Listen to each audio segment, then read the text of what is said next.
The second type of profit maximizer is the cross-sell. Now, cross-sells are most famously used at Amazon, right? So when you go to Amazon, you get hit with the customers who bought this item also bought this. Now, the items that are down below are relevant. They're relevant to other people who bought the other item, but they're not necessarily topically relevant. Not all the time. Sometimes they are, sometimes they aren't. And that's the key with the cross-sell. It's not necessarily relevant to the previous purchase. Okay? It's not necessarily relevant to the previous purchase.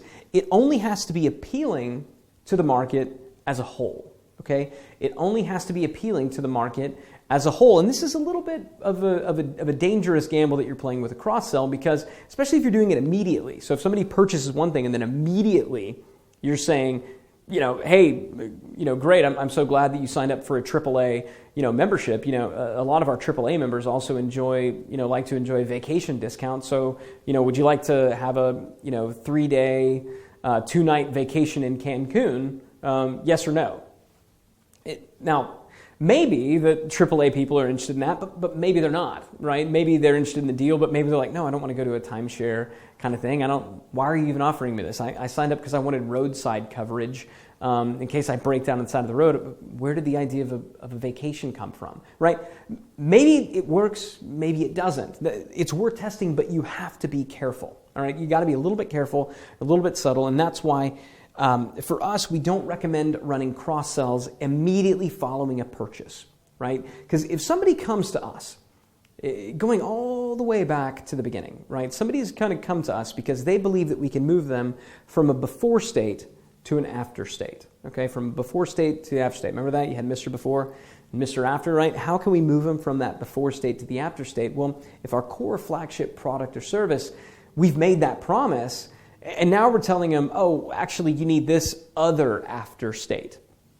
That can be a little bit jarring. It can be a little bit frustrating. And I don't like doing that to customers. I don't think it's right. Certainly not immediately. Now, once you've moved somebody from a before state to an after state, if you put a little time in between it, you say, hey, if you like this, we also have this over here, then they'll say, great. It's the reason that, companies like Apple can say, oh, you like that computer?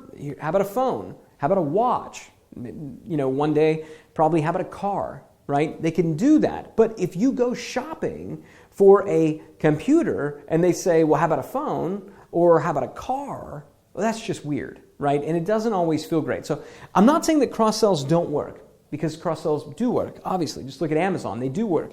But if you're going to deploy them, I recommend that you be very subtle, like how Amazon does it on a thank you page type offer, where it's oh, by the way, people who bought this also bought this. It's not a direct sell. It's a suggestion. Or put a little bit of time between the delivery of the first sale of your core flagship offering and then the next one. And that's what, frankly, and fortunately, the return path, which we'll talk about in the next major module, allows you to do. So don't feel like you got to get it all at once. Just be careful with the cross sells, but know that they are a very effective type of profit maximizer.